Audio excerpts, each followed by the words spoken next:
I need to tell someone what I did, and you're going to think I'm terrible, but there's something about that weekend that nobody understands, not even him. Everyone thinks Connor is the villain in this story, the guy who stormed out of our team retreat and drove 7 hours home at 2 in the morning because I couldn't keep my hands to myself. But the truth is, I'm the one who ruined everything, and here's what really happened. If I don't tell this story, you'll never understand why he left his favorite hoodie balled up under my pillow like a note that said, "Figure it out." But once you know what I know, you'll see why I had no choice except to type those words that lit his phone up in the dark. This isn't just about a few dirty messages. It's about the panic that shows up when you realize you're about to be the only single bridesmaid at your little sister's wedding, and the deeper fear that maybe you only know how to be wanted from a distance. I'm going to tell you everything, including the part where I screenshotted my own joke and sent it to 5 friends before he even answered. And the bit that makes me look worst, I'm saving that for the end, because you need to understand how starved a person can get for proof that she's still alive in someone else's head. We were 30 miles past the last bar when the cabin Wi-Fi finally kicked in. Our whole marketing team had been drinking since lunch, and Connor kept handing me sparkling water instead of beer so I wouldn't spill my secrets. He thought he was being kind. I thought I was being smart, curling my legs under me on the couch while the others played cards, quietly opening the chat we used for work, and starting a new thread under the word projects so nobody would click on it. If we were alone right now, I would not waste this misbuttoned sweater, I typed, because the sweater was the safest place to start. My pulse felt like popcorn. There's something about Connor I haven't told you yet. For 6 months, he's had a girlfriend who teaches yoga and posts smoothie bowls that look like sunsets. And I have made out with exactly one person since COVID started. I was so focused on proving I could still start something that I missed the flashing sign that said, "You are about to torch a friendship that actually matters." Everyone was trying to warn me about the girlfriend, but I couldn't see that they meant the bigger thing, how fast a room empties once guilt walks in. Looking back, the signs were all there. The way he angled his screen away, how he answered me with thumbs up emojis instead of words, the tiny pause that felt like brakes tapping on ice. But in the moment, I told myself he was only being polite in front of coworkers, and polite is boring, and I was tired of boring myself. At 1:14 a.m., I raised the stakes. "Send me a picture of your hand," I wrote. "I want to imagine it practicing patience." I thought I was being poetic. I know how this sounds, but you don't understand how cold that cabin was, how loud the others laughed at something on TV, how much I needed to know someone in that house was listening only to me. Have you ever been so hungry for touch that you mistake the microwave ding for dinner? He answered with a blurry photo, palm half curled like he'd snapped it while the phone was still moving. The tile behind him looked like the upstairs bathroom. I should have been relieved, but instead I felt the rush of a game I suddenly realized I could lose. "Come downstairs," I typed. Just when I thought things couldn't get worse, I added, "If you knock 3 times, I'll open the door before the 3rd knock ends." I told myself it was flirty. You know that feeling when you drop your phone face down and everything freezes waiting for the crack? That was the next 7 minutes. Connor didn't knock. He messaged, "We can't." And then, softer, "You're tipsy. Go to sleep." My friends all say men always push for more, but what they didn't know was how hard I pushed first. How I used every crack in his decency like a handhold. While I was worried about seeming desirable, the real problem was the quiet desert growing between who I am at 9 a.m. and who I become after midnight. I convinced myself that crossing a line would somehow redraw the map closer to the life everyone else seemed to be living.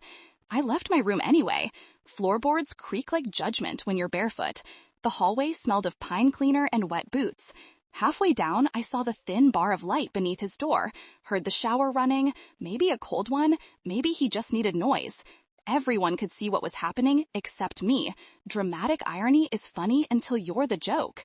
I stood there holding my breath, thumbs hovering, typing, "Last chance, cowboy," adding the emoji with 1 tear because I thought it showed depth. Yes, I messed up, but if you knew how invisible you can feel when even your group chats stop buzzing at night, you'd see why being wanted, even wrongly, felt like warm water on frozen hands. My phone buzzed so hard it jumped. Not from him. Our group Slack lit up because someone upstairs had seen a mouse. For a moment, I actually believed the universe was sparing me. I tiptoed back, heart jackhammering, and slid under my quilt, still fully dressed. Then the private message finally came. "You're incredible, you know that, right? But this isn't us." I read it 5 times, each time slower, like tasting milk you already know is sour. I convinced myself that "isn't us" meant "could be if you behaved." I told myself what every person tells themselves when the boundary shows up wearing someone else's face. This line is just paint, not a wall. Here's what I haven't told you. Something happened that night that I've never told anyone about. After the last message, I opened the company drive and looked at every photo from the last retreat.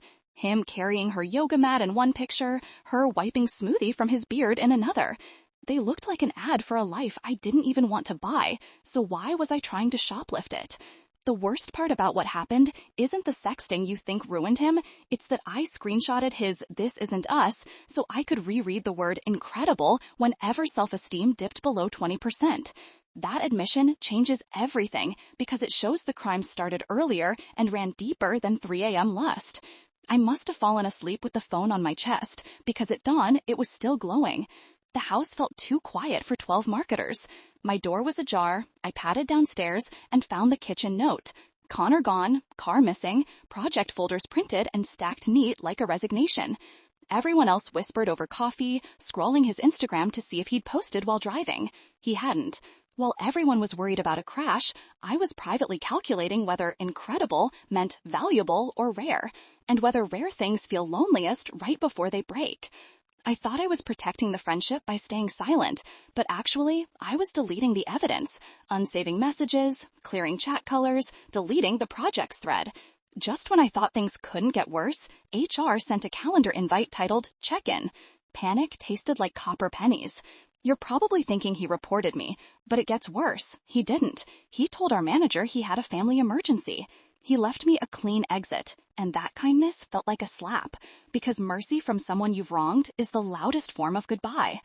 The real reason I'm telling you this is that today is my sister's wedding, and I'm the last unmarried bridesmaid, bouquet already wilting in the pre-photo fridge. Connor mailed his RSVP with a neat checkmark next to "regretfully declines." He drove 7 hours home that night to avoid me, and ever since I measure every road by that distance. 7 hours from shame to safety, from desire to delete. Now, 6 months later, here's where things stand.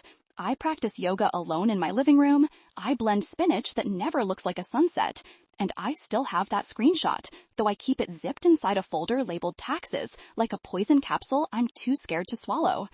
Everyone thinks social media ruined us, but the real problem started before that, in the space where wanting out loud felt safer than wanting quietly, where I mistook attention for connection and connection for love.